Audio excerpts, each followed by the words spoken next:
So Y'all NFTs ain't got your NFT. is Y'all ain't got your NBA Top Shots. You said what? Chat You ain't got your NBA Top Shots. What's that? Put me on game. You don't know what the Top Shots are? All right, well, explain what the NFT is, and I go into the Top Shots then. So I mean, the NFTs stands for non-fungible tokens, which basically is like a basically like a high level of it is like something unique that you can't replace in a sense. Like it's just one of a kind. A lot of people are like, I think they're getting confused with like Bitcoin, and it's really based off of like this Ether platform, so it gets really confusing because they're both like cryptocurrencies, but the difference of it is you can trade like one Bitcoin for a Bitcoin, but with the NFTs you can't trade like I don't know, what's that, like that ultra rare Pokemon card for the same thing, because it's not, there's nothing out there like that. With Ethereum, it's easier to farm, like mine. I mean, it's an easier platform to mine, and anything that's especially in this digital art world, everything is running off that Ethereum platform. Yeah. Bitcoin is more of an investment. It's more geared towards people that want to invest into something and hold it, and it's harder to get rid of it if you're not in that investment platform. But with Ethereum, it's a little bit easier and more platforms are using it. So like what Mark is talking about, Top Shots, right? With Top Shots, they're using the same platform, and if I had Bitcoin, I have to exchange it into Ethereum to get whatever I'm looking for. So a lot of these platforms are going to start using this because NFTs is like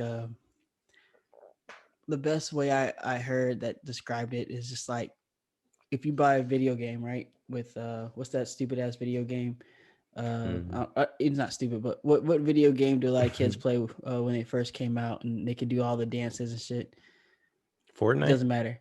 Fortnite. The clothes that you put on them, like the clothing that you put on those characters, are nothing but NFTs.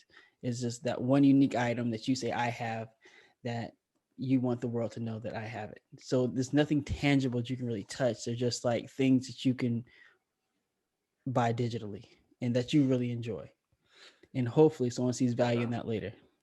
So, but it actually goes further than just digital items too, because it's right. It's okay. It's like a kind of like an authorization or it's a copyright access. Yeah. For like physical it items. Has blockchain technology behind it. Basically, it's like a secure smart contracts. It doesn't. So so there's ways in how it works. Like it doesn't. You have to. There's a certain amount of money, like before it gets put on a block. Most FTs, before they're put on a block, there has to be some sort of transaction before it gets put on a block. It's like how that works essentially. And the contracts. In regards to contracts. In regards to Ethereum and versus, I mean, I think right now when it comes down to any coin, it's based on what I'm seeing is just based upon how easy it is to mine said coin. So like, obviously Bitcoin, they whoever is mining Bitcoin or whoever's controlling that is not easy. Not anyone can just mine that essentially. Even with Ethereum, I don't know if it's not anyone can mine it. It's less flexible. Right. When you're in that ecosystem, you're just stuck in it. Yeah, you're stuck in that ecosystem. With the rest of them, they're easier to trade out or exchange. Yep, is the best word. Okay. I mean, the way it was the way from what I've seen. I mean, I can definitely do more research. I guess the primary thing, I guess the thing that was told to me, the driver of all these coins, the wealth of these coins or how much these coins are worth is based upon the scarcity or how much of the coin can be mined or cannot be. Like for instance, the Doge coin is shit because anybody can just create more coins essentially. Whereas in Bitcoin, that's not, or Ethereum, it's less hard. It's way less way more difficult, I should say, to mine those other coins essentially. So Gotcha. I'll say I, this with the NFT. Go ahead. just me. I was looking at all the different coins and platforms, and I guess basically what I got out of it was not being easy or difficult, but what has the best technology behind it to go further, like what makes sense, how like building it might be a little more expensive to build, but if it's more efficient and it's easy, like we can see a long range. Like Ethereum is not as expensive as Bitcoin, and it has a future behind it. It's technology or how it's being mined Yeah. has a future Blockchain behind it. technology. So that's, I think, has a lot to do with why I think Ethereum's at what, $2,000 or some shit like that. Something like that. Yeah. Yeah. So it's easier for newcomers to get into it. Bitcoin is out of the normal person's pocketbook, right? But an average person can buy Ethereum, and there are more people a day jumping into this crypto mining or cryptocurrency that they're more likely to go ahead and invest into this $2,000 asset than a $30,000 asset, right? Or these coins. Right.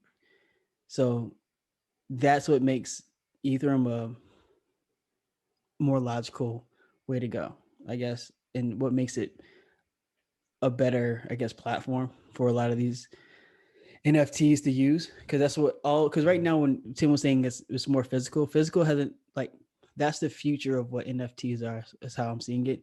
I don't know anything that physically that they're doing, but what I'm gonna guess is they're gonna try to match the digital to a physical, and that's a complete chain there. That's how I see it's gonna happen eventually. Yeah, it's like I think that's just your brain. I think that's your brain trying to make logical sense of this. No, it's pretty valid. That's the brain making logical sense, man. It's the hype, bro. It's hype, bro. Dog, I mean, like, listen. Most of this right now is nothing but hype. No, it's not. I mean, it is, because it's in its infancy of like use cases. Like it's like the internet.